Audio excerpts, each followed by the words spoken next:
আমাদের প্রায় ২০০০ ভলেন্টিয়ার এই মুহূর্তে ওখানে ১১টা জেলায় কর্মরত আছে। এখন আমরা আমাদের পূর্ণ শক্তি নিয়ে আমরা কাজ করছি। বাংলাদেশ দুর্যোগ প্রবণ দেশ আমরা জানি, কিন্তু এবারে যেই বন্যা উপর্যুপরি সিলেটে হয়েছিল ২২ সালের ফ্ল্যাশ ফ্লাড, আর এইবারে এই দক্ষিণ পূর্বাঞ্চলের ফেনী অঞ্চল দিয়ে ১১টা জেলার উপর দিয়ে যে বন্যা হয়েছে, এটা আনপ্রেসিডেন্টেড ছিল এবং এটা এমনভাবে হয়েছিল হঠাৎ করে। এটা ঠিক ওইভাবে পূর্বাভাসও পাওয়া যায় না, যে পূর্ব প্রস্তুতি নেওয়ারও সুযোগ ছিল না, খুব কম।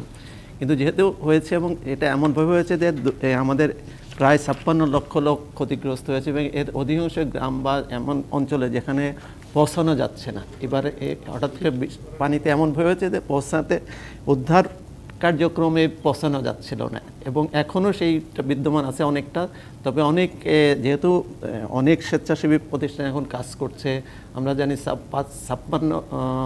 ৫ লক্ষ লোক শেল্টার নিয়েছে এই ৫৬ লক্ষের ভিতর, এবং তাদের খাওয়ানোর ক্ষেত্রে আমাদের এনজিও ব্যুরো আওতায় যে সমস্ত স্বেচ্ছাসেবী সংস্থা আছে, আমাদের রেড ক্রিসেন্টের মতো যে সমস্ত সরকারি অক্সিলিয়ারি সংস্থা আছে এবং সরকারি যে সংস্থা আছে, এর সমন্বয়ে এখন কার্যক্রমগুলো প্রাথমিকভাবে একটু সমস্যা থাকলেও এখন সেটা অনেকটাই কোঅর্ডিনেটেড প্রসেস হচ্ছে। এবং আমরা আমাদের সাধ্যমতো যে বিশেষ করে প্রাথমিক উদ্ধার কাজে সেনাবাহিনীর সঙ্গে আমরা কাজ করেছি, এবং এখন নৌকার একটা বড় উদ্ধার যানের একটা বড় সমস্যা ছিল প্রাথমিক পর্যায়ে। সেটার এই অভিজ্ঞতা যেহেতু আগে ছিল না ওইভাবে, আমাদের আসলে ওইভাবে উদ্ধার এই নৌকা বা ওই সব যান ছিল না, এটা জোগাড় করতে সময় লেগেছে। কিন্তু এখন সেটা অনেক কোঅর্ডিনেটেড হয়ে এটা উদ্ধার কাজ সম্ভব হচ্ছে। এবং তারপরেও প্রত্যন্ত অঞ্চলের এখনও যে খবর পাচ্ছি যে সেখানে পৌঁছানোর প্রয়োজনীয়তা রয়েছে, এবং এখন আমরা আমাদের পূর্ণ শক্তি নিয়ে আমরা কাজ করছি।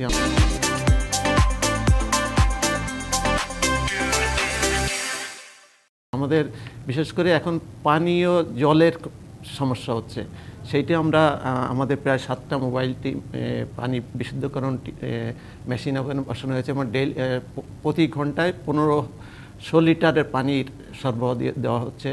এবং আমাদের শুকনা খাবারের ব্যবস্থা পৌঁছানো হচ্ছে।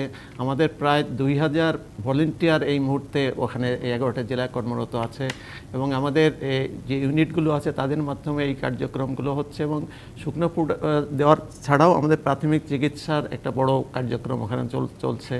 এবং এটা এখন আপনি কি আসলে মনে করেন, যেহেতু বলা হচ্ছে প্রায় অর্ধ কোটি মানুষ বন্যার অবস্থায় আছে, ৫৬ লক্ষ, সেটা যদি আমি ৫০ লক্ষর জায়গা ধরি, কোনো নাই, আমরা সেই জায়গাতে আপনাদের যে ২০০০ ভলান্টিয়ার আছে, এত মানুষের জন্য তারা কি আসলে পর্যাপ্ত, বা তাদের কাছে তারা যেতে পারবে? আমরা হিসাবে বলে আমাদের কেস লোডের ৭ থেকে ৯% আমরা রেড ক্রিসেন্ট দেখি। সেই হিসাবে আমাদের যা কার্যক্রম সেটা আমরা পর্যাপ্ত মনে করছি। আপনাদের যতটুকু করার কথা ততটুকু আপনারা করার চেষ্টা করছি। এই মুহূর্তে আমরা প্রায় ৭ কোটি টাকার উপরের কার্যক্রম রিলিফ অপারেশন বাস্তবায়নের দিন আছে, এবং অতিরিক্ত হিসেবে আমরা আন্তর্জাতিক সংস্থার সঙ্গে যে কিছু পদ্ধতি করে যেতে হয়, সেটার পেশায় প্রায় ১২ কোটি টাকার কার্যক্রম আমাদের আসবে আশা করছি। কিন্তু আজকে ত্রাণ এবং দুর্যোগ মন্ত্রণালয়ের সিনিয়র সচিব আপনাদের পরিচালনা নতুন গঠিত পরিচালনা পর্ষদ ভেঙে দিয়েছেন। তারা বলেছেন যে তারা নতুন চান, কারণ আপনাদের কার্যক্রম তাদের কাছে সন্তোষজনক মনে হয় নাই।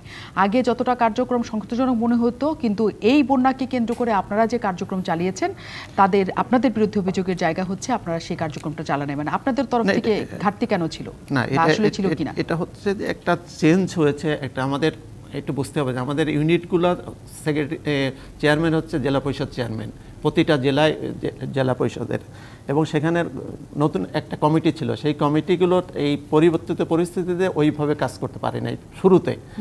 তখন আমাদের অল্টারনেটিভভাবে যেতে হয়েছে আমাদের হেডকোয়ার্টার থেকে। পারে নাই কেন? দুর্যোগের প্রকৃতি বুঝতে পারে নাই, নাকি অন্য কোনো সংকট ছিল?